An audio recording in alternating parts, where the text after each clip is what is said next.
Mercredi 19 février 2025, bonsoir à toutes et à tous. Merci de suivre Métropole à l'heure de Métro News. À la une, nouvelle offensive des bandits à Delma. Alors qu'ils peinent à progresser dans la commune, les gangs ont néanmoins réussi à faire des victimes et à incendier plusieurs maisons à Nazon. Parallèlement, le département d'État américain annonce avoir récemment livré des blindés pour renforcer la PNH. Scandale BNC, la Cour d'appel de Port-au-Prince a invalidé ce mercredi les mandats de comparution émis en novembre dernier contre les 3 conseillers présidents par le juge Benjamin Félismé, chargé d'instruire l'affaire de corruption des 100 millions de gourdes. Une fois de plus, la situation d'Haïti sera au centre des discussions de la CARICOM.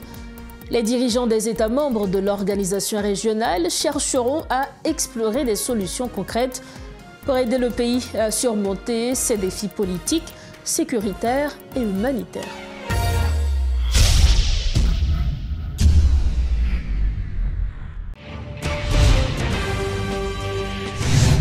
Bienvenue à tous au développement des titres de l'actualité. Alors que Kinskov subit une série d'attaques ces derniers jours, les exactions des bandits se multiplient dans plusieurs zones de la région métropolitaine de Port-au-Prince. Depuis 48 heures, des affrontements ont éclaté au bas de Delma, notamment à Delma 30, où plusieurs personnes ont été tuées. La coalition de gangs Vive Ensemble, dirigée par Jimmy Cherizier alias Barbecue, tente de progresser dans la commune vers Pétionville.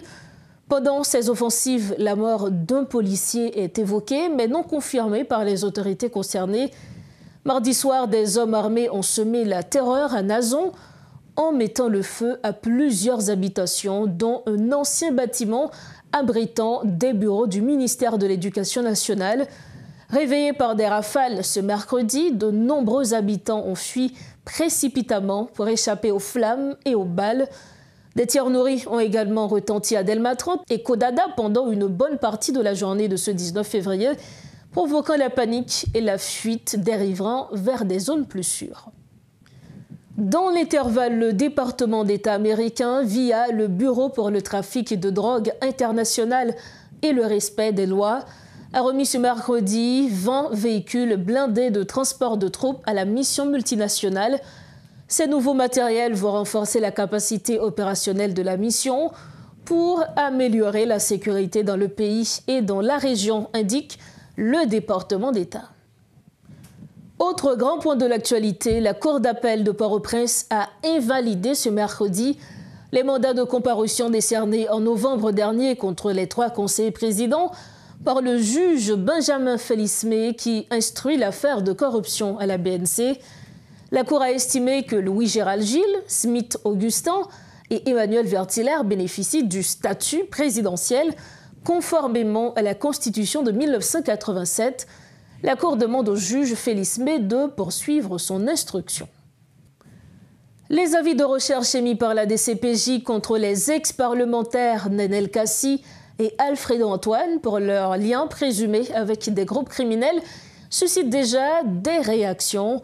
Selon Maître Samuel Madistan, président de la Fondation J'éclairé, leurs noms sont souvent cités dans des affaires graves comme des assassinats, des violences ou des fraudes immobilières et seule une justice indépendante pourra éclaircir ces accusations. Il appelle la police à transférer rapidement leur dossier à la justice, estimant que l'impunité doit cesser pour lutter efficacement contre l'insécurité en Haïti. Maître Madistin est avec nous, non seulement pour en parler, mais aussi pour réagir sur la décision de la Cour d'appel relative au scandale de la BNC. Maître Madistin, bonsoir, merci infiniment d'être avec nous. Bonsoir, c'est un plaisir pour moi d'être avec vous. Les autorités ont lancé des avis de recherche contre 16 personnalités, dont 2 anciens parlementaires, Nenel Kassi et Alfredo Antoine. Donc des juristes estiment que la DCPJ devrait utiliser, du moins inviter les concernés avant même d'émettre les avis de recherche. Quel est votre avis sur la question? Bon, il faut voir que ce qui se passe actuellement à Kinskov comme des atrocités innommables. Et ce sont des crimes odieux qui sont en train d'être commis. Autrement dit, on est encore à Kinskov dans la situation de flagrant délit. Et en matière de flagrant délit, tout citoyen est gendarme. On peut procéder à l'arrestation de n'importe quel citoyen en matière de flagrant délit sans qu'il y ait de mandat, sans avis de recherche. Nenel Kassi et Alfredo Antoine sont des délinquants dont les noms reviennent souvent dans des actes de criminalité grave. Donc, si la DCPJ dispose d'informations fiables d'individus, de personnes, de délinquants arrêtés à Kinskov et qui identifient des commanditaires de ce qui se passe à Kinskov, la police peut procéder à l'arrestation de ces individus. Et on n'avait même pas besoin d'un avis de recherche. L'avis est même quelque chose de trop. Autre dossier brûlant qui domine l'actualité, c'est justement la Cour d'appel de Port-au-Prince qui a rendu son arrêt ce mercredi 18 février concernant le dossier de la BNC. Elle a invalidé les mandats de comparution. Votre opinion sur ce sujet comme dernière question? Bon, je n'ai pas vu l'arrêt de la Cour d'appel. C'est une décision de justice. Si la Cour décide d'invalider les mandats, eh bien, on doit la respecter, même si moi, je considère que la Cour, si la Cour rend un tel arrêt, la Cour se trompe, mais on doit respecter la décision. C'est la décision de la Cour de cassation qui fait autorité. La Cour d'appel peut toujours se tromper, mais même si elle se trompe, on doit respecter sa décision. Merci infiniment à vous, Maître Samuel Madistin. Merci beaucoup. Voilà les propos de Maître Samuel Madistin, président de la Fondation J'éclairé FJKL. Il était notre invité ce soir. Autre dossier, les chefs de gouvernement de la CARICOM se réunissent du 19 au 21 février à la Barbade pour leur 48e réunion ordinaire, abordant des enjeux clés comme la sécurité alimentaire, le financement climatique, et la situation en Haïti. La résilience numérique, les relations extérieures et l'économie régionale seront également discutées, ainsi que le transport, le cricket et les réparations. Haïti, représenté par le conseiller président Laurent Saint-Cyr, défendra la mobilité des citoyens et le renforcement de la sécurité, plaidant pour une mission de paix sous l'ONU. L'événement accueille aussi Antonio Guterres et Luis Abinader. Des employés du Centre national des équipements ont organisé un sitting devant la villa d'accueil pour réclamer 5 mois d'arriérés de salaire et le rétablissement de l'institution, entre autres revendications. Ce mouvement, sans impact sur la circulation, a bloqué l'accès à la villa d'accueil, principale cible des protestataires selon leurs déclarations. Les employés syndicalistes menacent de durcir leur mouvement si les autorités continuent d'ignorer leurs revendications. Suivez ce reportage de Rodolphe Pierre-Louis. Ils se sont rassemblés devant l'entrée de la villa d'accueil une fois de plus ce mercredi pour faire passer leurs revendications. Des employés du Centre national des équipements ont bloqué l'accès à ce bâtiment qui loge le Conseil présidentiel de transition. 2 fois en un mois, des employés mécontents du CNE se sont massés pour exiger plus de 5 mois d'arriérés de salaire, le rétablissement de l'institution, entre autres. Quelques agents de la PNH sont sur place, mais cela n'affecte en rien le déroulement de ce mouvement de protestation, pas d'impact non plus sur la circulation. Toutefois, peut-on remarquer, les protestataires ont occupé l'entrée pendant plus d'1 heure et certains ont annoncé la couleur lors d'un prochain mouvement pour forcer les autorités étatiques à entendre leurs cris.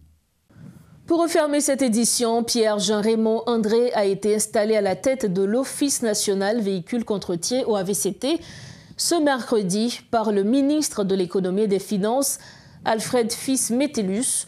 Dès sa prise de fonction, il s'engage à renforcer la protection des victimes grâce à la modernisation électronique et à la décentralisation des services de l'Office. Cette installation intervient quelques jours après une grève des syndicats de l'OAVCT en soutien à l'ancien directeur Fritzner Bernadel, visant à préserver les réformes qu'il avait initiées. De son côté, ce dernier affirme quitter ses fonctions avec satisfaction, mettant en avant l'augmentation des recettes de l'institution sous sa direction. Suivez tour à tour le nouveau directeur Pierre-Jean-Raymond André et le directeur sortant Fritzner Bernadel. Mesdames, Messieurs, l'assurance contre-tiers n'est pas seulement une exigence légale, mais aussi et surtout un outil fondamental pour bâtir une société plus juste et sécuritaire, en incarnant une mission essentielle, celle d'exercer le monopole de l'État en la matière. Cependant, notre mission ne s'arrête pas là, car nous allons travailler activement à moderniser nos services, à améliorer la rentabilité et la productivité de l'institution afin de la rendre plus compétitive et plus apte à répondre aux nombreux défis de l'heure. À cet égard, je tiens à souligner l'importance d'une transformation numérique effective de nos processus, de la dynamique d'offrir à nos assurés des services de qualité, de proximité plus fluides et transparents. De nos jours, la révolution technologique ouvre les perspectives inédites. Nous devons, en ce sens, nous hisser à la hauteur des standards des meilleures compagnies d'assurance de la région. À cet effet, nos principales priorités s'articuleront autour de 3 axes majeurs. 1.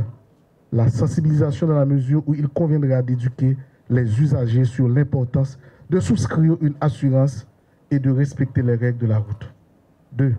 La déconcentration dans l'optique de rendre nos services accessibles dans les zones les plus reculées du pays. 3. L'efficacité en misant sur la réduction des délais de traitement des réclamations. J'accepte de prendre la charge de diriger le dit office dans un contexte de grande complexité de l'environnement sécuritaire du pays, particulièrement dans les départements de l'Ouest et de l'Artibonite, où les tensions sociopolitiques tiennent la bonne gouvernance administrative en État. Cependant, avec le soutien indéfectible et le travail assidu des employés de l'institution, nous parviendrons à l'atteinte des résultats attendus à court, à moyen et à long terme.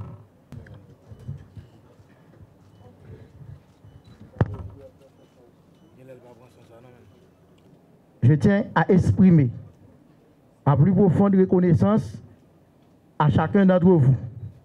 C'est grâce à votre engagement, votre dévouement et votre professionnalisme que nous avons pu accomplir autant de choses ensemble. Que ce soit dans la mise en place de nouveaux projets, l'optimisation de nos processus ou le renforcement de notre positionnement stratégique, chaque pas en avant a été le fruit d'un travail collectif. Il importe de souligner que depuis la création de l'OAVCT en septembre 1967 jusqu'en septembre 2023, les recettes de l'OAVCT étaient en dessous d'1 milliard de gouttes et ceteris paribus, quel que soit le mode de gestion. Grâce à la plus grande réforme, j'ai engagé et réussi avec succès. Les recettes de l'institution dépassent nettement maintenant la barre d'1 milliard de gouttes en dépit de la crise sécuritaire que connaît le pays depuis tantôt 6 ans. Aujourd'hui, je suis particulièrement heureux d'annoncer que Pierre-Jean-Raymond André prend les règnes de l'OAVCT en sa qualité de nouveau directeur général. Je peux vous assurer qu'il possède toutes les qualités nécessaires pour poursuivre les réformes en cours et boucler les objectifs fixés.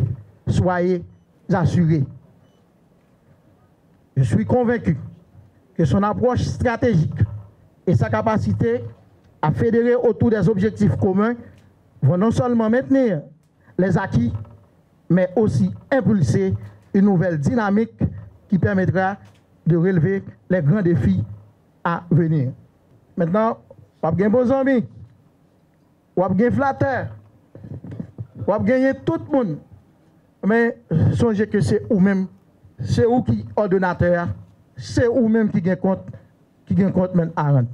Et bon succès, donc je suis à votre côté. Nous arrivons au terme de cette édition de Métro News. Avant de partir, le rappel des principaux titres qui dominent l'actualité de ce 19 février 2025. Nouvelle offensive des bandits à Delma. Alors qu'ils peinent à progresser dans la commune, les gangs ont néanmoins réussi à faire des victimes et à incendier plusieurs maisons à Nazon. Parallèlement, le département d'État américain annonce avoir récemment livré des blindés pour renforcer la PNH. Scandale BNC, la Cour d'appel de Port-au-Prince a invalidé ce mercredi les mandats de comparution émis en novembre dernier contre les 3 conseillers présidents par le juge Benjamin Félismé, chargé d'instruire l'affaire de corruption des 100 millions de gourdes. Et puis, une fois de plus, la situation d'Haïti sera au centre des discussions de la CARICOM. Les dirigeants des États membres de l'organisation régionale chercheront à explorer des solutions concrètes pour aider le pays à surmonter ses défis politiques, sécuritaires et humanitaires. Voilà ce qui met fin à cette édition de Métro News. Merci infiniment de votre attention et surtout de votre confiance. Merci également à toute l'équipe de Métropole ayant rendu possible cette édition. On se retrouve bientôt. Entre-temps, restez connectés Métropole. Bonsoir.